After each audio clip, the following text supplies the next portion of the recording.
सुकेश चंद्रशेखर महाठग एक ऐसा आधुनिक ठग जिसने जेल के अंदर बैठकर ही देश के बड़े व्यापारियों और अभिनेत्रियों को करोड़ों रुपए का चूना लगाया। भारत में ठगी और धोखाधड़ी के कई मामले सामने आते रहे हैं, लेकिन कुछ अपराधी अपने अनोखे तरीकों और दुस्साहस के कारण इतिहास में अलग पहचान बना लेते हैं।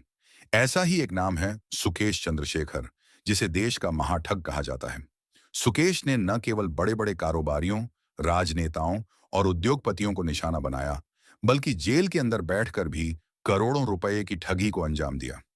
उसकी कहानी किसी फिल्मी स्क्रिप्ट से कम नहीं लगती, लेकिन यह एक वास्तविक अपराध गाथा है जिसने पूरे देश को हैरान कर दिया। शुरुआती जीवन और ठगी की शुरुआत सुकेश चंद्रशेखर का जन्म कर्नाटक के बेंगलुरु में हुआ था। कम उम्र से ही उसमें ऐशो आराम की जिंदगी जीने की चाह थी। पढ़ाई के दौरान ही उसने लोगों को झांसा देकर पैसे ऐंठने का काम शुरू कर दिया था। शुरुआत में वह खुद को प्रभावशाली व्यक्ति या सरकारी अधिकारी बताकर लोगों से ठगी करता था। धीरे धीरे उसकी चालाकी और आत्मविश्वास बढ़ता गया और उसने बड़े स्तर पर धोखाधड़ी की योजनाएं बनानी शुरू कर दी। कहा जाता है कि सुकेश के पास लोगों को प्रभावित करने की अद्भुत क्षमता थी। वह बेहद आत्मविश्वास के साथ बातचीत करता था और सामने वाले को विश्वास दिला देता था कि उसके पास सत्ता के शीर्ष स्तर तक पहुंच है। इसी गुण ने उसे एक साधारण ठग से देश के सबसे चर्चित ठगों में बदल दिया। सरकारी अधिकारी बनकर करता था। ठगी सुकेश की सबसे बड़ी खासियत यह थी कि वह खुद को कभी प्रधानमंत्री कार्यालय का अधिकारी, कभी गृह मंत्रालय का प्रतिनिधि और कभी किसी बड़े नेता का करीबी बताता था। वह फर्जी पहचान का इस्तेमाल करके लोगों से संपर्क करता और उन्हें भरोसे में लेकर करोड़ों रुपए की मांग करता था। वह फोन कॉल्स के जरिए लोगों को यह विश्वास दिलाता था कि वह सरकार के उच्च पदों पर बैठे लोगों से जुड़ा हुआ है। कई बार उसने बड़े उद्योगपतियों और व्यापारियों को यह कहकर ठगा कि वह उनके कानूनी मामलों या सरकारी कार्यों में मदद कर सकता है। उसकी बातचीत इतनी प्रभावशाली होती थी कि पढ़े लिखे और अनुभवी लोग भी उसके जाल में फंस जाते थे। जेल के अंदर से चलता था ठगी का साम्राज्य। सुकेश चंद्रशेखर की कहानी का सबसे हैरान करने वाला पहलू यह है कि उसने जेल में रहते हुए भी ठगी का नेटवर्क चलाया। आमतौर पर माना जाता है कि जेल में बंद व्यक्ति बाहरी दुनिया से कट जाता है, लेकिन सुकेश ने इस धारणा को गलत साबित कर दिया। जेल के भीतर से वह मोबाइल फोन, इंटरनेट और अपने सहयोगियों की मदद से लोगों से संपर्क करता था। जांच एजेंसियों के अनुसार उसने जेल के अंदर रहते हुए कई करोड़ रुपए की धोखाधड़ी को अंजाम दिया। इसके लिए उसने जेल अधिकारियों और कर्मचारियों को भी कथित रूप से रिश्वत दी, जिससे उसे विशेष सुविधाएं मिलती रहीं। 200 करोड़ रुपए की चर्चित ठगी सुकेश चंद्रशेखर का नाम सबसे ज्यादा तब सुर्खियों में आया जब उस पर एक बड़े कारोबारी परिवार से लगभग 200 करोड़ रुपए की ठगी करने का आरोप लगा। उसने खुद को केंद्र सरकार और कानून व्यवस्था से जुड़े प्रभावशाली लोगों का करीबी बताते हुए पीड़ित परिवार को झांसे में लिया।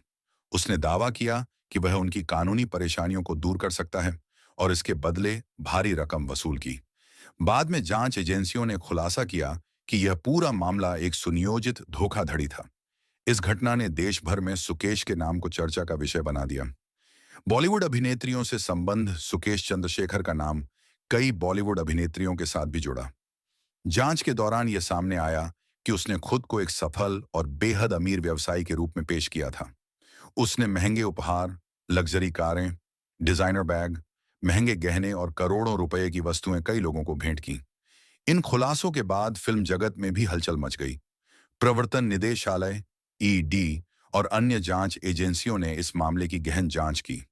जांच में यह पता लगाने की कोशिश की गई कि ठगी से अर्जित धन का इस्तेमाल कहां और कैसे किया गया। जांच एजेंसियों की कार्रवाई सुकेश चंद्रशेखर के खिलाफ कई राज्यों में दर्जनों मामले दर्ज हैं। प्रवर्तन निदेशालय, ईडी, दिल्ली पुलिस की आर्थिक अपराध शाखा और अन्य एजेंसियों ने उसके खिलाफ जांच की। जांच के दौरान करोड़ों रुपए की संपत्तियों, लग्जरी वस्तुओं और वित्तीय लेन देन का पता चला। एजेंसियों ने यह भी पाया कि सुकेश ने एक संगठित नेटवर्क तैयार कर रखा था, जिसमें कई सहयोगी उसकी मदद करते थे। यही कारण था कि वह लंबे समय तक कानून की नजरों से बचता रहा और बड़े पैमाने पर ठगी को अंजाम देता रहा। क्यों कहा जाता है महाठग? भारत में कई ठग हुए हैं, लेकिन सुकेश चंद्रशेखर को महाठग इसलिए कहा जाता है क्योंकि उसने ठगी को एक संगठित और आधुनिक रूप दे दिया। उसने तकनीक, फर्जी पहचान, प्रभावशाली बातचीत और संपर्कों के भ्रम का इस्तेमाल करके करोड़ों रुपए की धोखाधड़ी की। सबसे चौंकाने वाली बात यह रही कि उसने जेल में रहते हुए भी अपने अपराधों को जारी रखा। यह दर्शाता है कि वह कितना योजनाबद्ध और चालाक अपराधी था। निष्कर्ष, सुकेश चंद्रशेखर की कहानी आधुनिक भारत के सबसे चर्चित आर्थिक अपराध मामलों में से एक है। उसने यह साबित कर दिया कि अपराध केवल हथियारों से नहीं, बल्कि झूठ, चालाकी और मनोवैज्ञानिक प्रभाव के जरिए भी किए जा सकते हैं। उसकी ठगी ने न केवल करोड़ों रुपए का नुकसान पहुंचाया, बल्कि यह भी दिखाया कि किस प्रकार प्रभाव और सत्ता का भ्रम पैदा करके लोगों को धोखा दिया जा सकता है। आज सुकेश चंद्रशेखर का नाम भारत के सबसे बड़े ठगों में गिना जाता है। उसकी कहानी कानून व्यवस्था, जेल प्रशासन और समाज के लिए एक महत्वपूर्ण सबक है कि अपराधी किस हद तक जाकर लोगों का विश्वास जीतकर उन्हें ठग सकते हैं।